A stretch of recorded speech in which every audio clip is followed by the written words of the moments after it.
नमस्कार मित्रांनो, स्वागत आहे अमोघ चॅनलवर. वृषभ राशीवाल्यांनो, आज खूप मोठा संकेत आहे. पुढचे काही दिवस तुमचं आयुष्य बदलू शकतात. पण एक अट आहे जी बहुतेक लोक इग्नोर करतात आणि इथेच 90% लोक चूक करतात. थांबा, आधी हे पूर्ण ऐका, नाहीतर अर्धवट माहितीवर निर्णय घ्याल आणि नंतर रिग्रेट होऊ शकतो.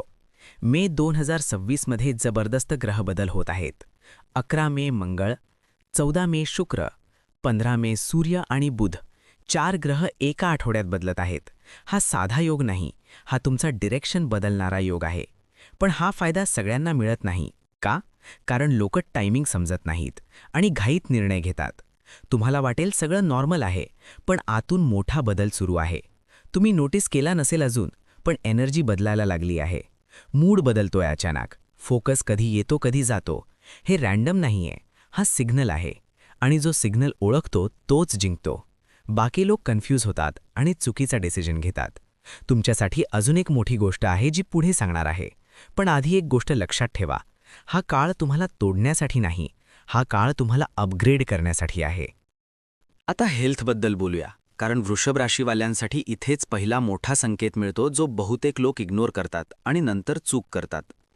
तुम्हाला अचानक एनर्जी चेंज जाणवेल, कधी खूप ॲक्टिव्ह वाटेल तर कधी अचानक थकवा येईल आणि तुम्हाला कारण समजणार नाही लगेच.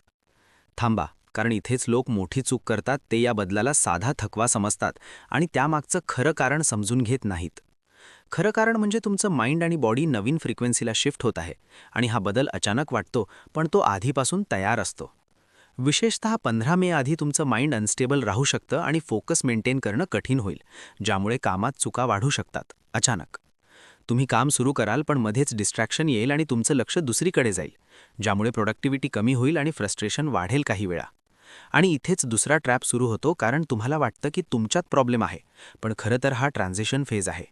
90% लोक इथेच फेल होतात, कारण ते स्वतःवर डाऊट घेतात आणि कॉन्फिडन्स गमावतात, ज्यामुळे सिच्युएशन आणखी खराब होते पुढे जाऊन. पण जर तुम्ही हे समजून घेतलं तर तुम्ही ॲडव्हान्टेजमध्ये राहू शकता आणि इतरांपेक्षा बेटर परफॉर्म करू शकता या काळात. थांबा, कारण अजून एक मोठा ट्विस्ट आहे जो तुमचं माइंड पूर्णपणे बदलू शकतो पुढील काही दिवसात, अचानक आणि अनएक्सपेक्टेड पद्धतीने. 15 मे नंतर अचानक क्लॅरिटी येते आणि तुम्हाला वाटतं की सगळं सेटल झालंय आणि तुमचं माइंड स्टेबल होतं नॅचरली. जे आधी कन्फ्युजिंग होतं ते अचानक क्लिअर होतं आणि डिसिजन घेणं सोपं होतं आणि कॉन्फिडन्स परत मिळतो हळूहळू तुमच्यामध्ये. पण जर तुम्ही आधी चुकीचे निर्णय घेतले असतील तर त्याचा परिणाम नंतर दिसू शकतो. त्यामुळे पेशन्स खूप महत्त्वाचा आहे या काळात. स्टुडंटसाठी हा काळ गेम चेंजर ठरू शकतो जर त्यांनी योग्य टायमिंग साधली तर आणि फोकस मेंटेन केला तर मोठा फायदा मिळेल. पण टायमिंग चुकली तर रिझल्टसुद्धा प्रभावित होऊ शकतो. त्यामुळे घाई करू नका आणि ऑब्झर्व्ह करा सिच्युएशन केअरफुली आणि लॉजिकली. स्लीप डिस्टर्ब होऊ शकते आणि त्याचा इम्पॅक्ट तुमच्या मूडवर पडतो, ज्यामुळे इरिटेबिलिटी वाढू शकते आणि तुम्ही सेन्सिटिव्ह होऊ शकता काही वेळा. जर तुम्ही रेस्ट इग्नोर केलं तर परफॉर्मन्स खाली जाईल आणि तुमची एनर्जी ड्रेन होईल, ज्यामुळे तुम्ही वीक फील करू शकता मेंटली. म्हणून बॅलन्स ठेवणं खूप गरजेचं आहे आणि रुटीन मेंटेन करणं आवश्यक आहे, ज्यामुळे स्टेबिलिटी राहील तुमच्या जीवनात. तुम्हाला काही गोष्टी सडनली अवॉइड कराव्याशा वाटतील आणि काही गोष्टींकडे अचानक अट्रॅक्शन वाटेल, आणि हे रॅन्डम नाहीये, हा पॅटर्न आहे. आणि जो हा पॅटर्न ओळखतो तो कंट्रोल घेतो आणि बाकी लोक कन्फ्युजनमध्ये अडकतात आणि मागे पडतात. पण अजून एक हिडन सिग्नल बाकी आहे जो तुमच्या इमोशन्सवर डायरेक्ट इम्पॅक्ट करणार आहे आणि इथेच गेम बदलतो. आणि हा सिग्नल इग्नोर केला तर रिलेशनशिपमध्ये प्रॉब्लेम सुरू होऊ शकतो आणि सिच्युएशन कंट्रोल बाहेर जाऊ शकते हळूहळू. थांबा, कारण इथेच लोक मोठी चूक करतात. ते रिॲक्शन देतात इन्स्टेड ऑफ अंडरस्टँडिंग आणि सिच्युएशन वर्सन होते इन्स्टंटली. जर तुम्ही काम राहिलात तर तुम्ही सिच्युएशन कंट्रोल करू शकता आणि आउटकम तुमच्या फेवरमध्ये वळवू शकता इझिली.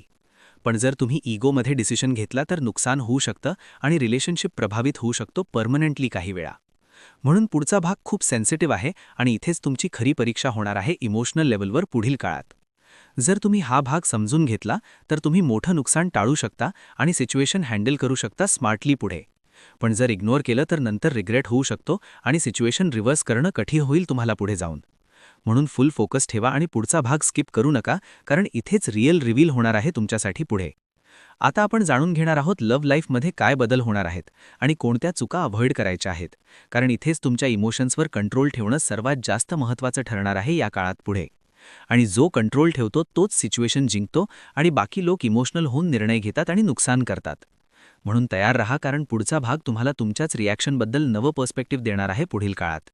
आणि हे पर्स्पेक्टिव्ह समजलं तर तुम्ही सिच्युएशन पूर्णपणे बदलू शकता आणि ॲडव्हान्टेज घेऊ शकता इझिली पुढे जाऊन. चला तर मग पुढे जाऊया आणि लव्ह आणि रिलेशनशिपबद्दल सविस्तर आणि इम्पॅक्टफुल माहिती घेऊया आता. वृषभ राशीवाल्यांनो, आता सर्वात महत्त्वाचा भाग, तुमच्या रिलेशनशिपबद्दल. सगळं ठीक चाललंय असं वाटतंय की आतून काहीतरी बदलायला लागलंय. पार्टनरचं वागणं बदलतंय आणि तुम्हाला कारण कळत नाही. हे अचानक नाही, हे हळूहळू बिल्ड होत होतं. इथेच कन्फ्युजन सुरू होतं. तुम्ही ओव्हरथिंकिंग करता आणि सिच्युएशन अजून खराब करता. थांबा, इथेच लोक चुकतात. रिॲक्शन देतात, समजून घेत नाहीत आणि रिलेशनशिप डॅमेज होतो. इगोमध्ये घेतलेले डिसिजन्स सगळं बिघडवतात.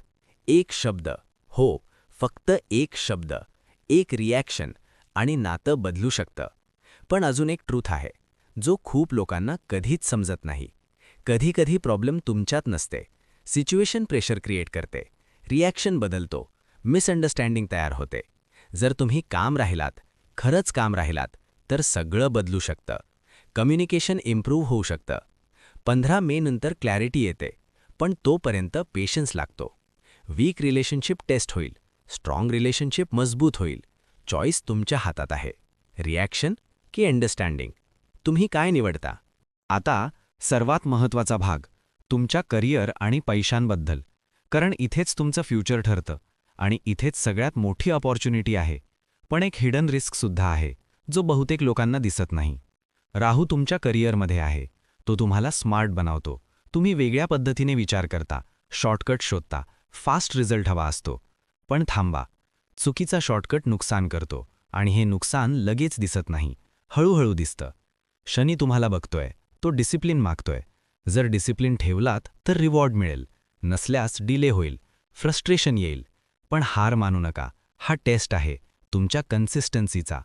15 मे नंतर मनी फ्लो इम्प्रूव्ह होतो, अपॉर्च्युनिटीज वाढतात. पण डिसिजन स्मार्ट घ्या, घाई करू नका. आता उपाय, शुक्रमंत्र जपा, शनिमंत्र जपा, पक्ष्यांना दाना द्या, सर्व्हिस करा, पॉझिटिव्ह एनर्जी वाढवा. पण लक्षात ठेवा, फक्त उपाय नाही, ॲक्शन गरजेचं आहे. तुम्ही ॲक्शन घेतलात तर डेस्टिनी बदलते, नाहीतर काहीच बदलत नाही. हा तुमचा टाईम आहे, हो, तुमचाच टाईम. अपॉर्च्युनिटी तुमच्या समोर आहे, तुम्ही तयार आहात. दिवसभरात अनुभव आला तर या भविष्याची आठवण ठेवा आणि सबस्क्राईब करा. पुढच्या दिवशी पुन्हा भेटूया, अमोक चॅनलवर सकाळी 6 वाजता. थांबा, अजून एक महत्त्वाची गोष्ट. जर तुम्हाला हे सगळे रिलेट होत असेल तर हा व्हिडिओ फक्त ऐकून जाऊ नका. कारण अशी माहिती रोज मिळत नाही आणि योग्य वेळी मिळाली तर आयुष्य बदलू शकते. तुमच्यासारखे खूप लोक आहेत जे सायलेंटली हे सगळं अनुभवत आहेत, पण त्यांना कारण समजत नाही आणि म्हणून ते चुकीचे डिसिजन्स घेतात. जर तुम्हाला असं वाटत असेल की हो, हे माझ्यासोबत घडतंय, तर एक काम करा, या व्हिडिओला लाईक करा आणि कॉमेंटमध्ये हो लिहा.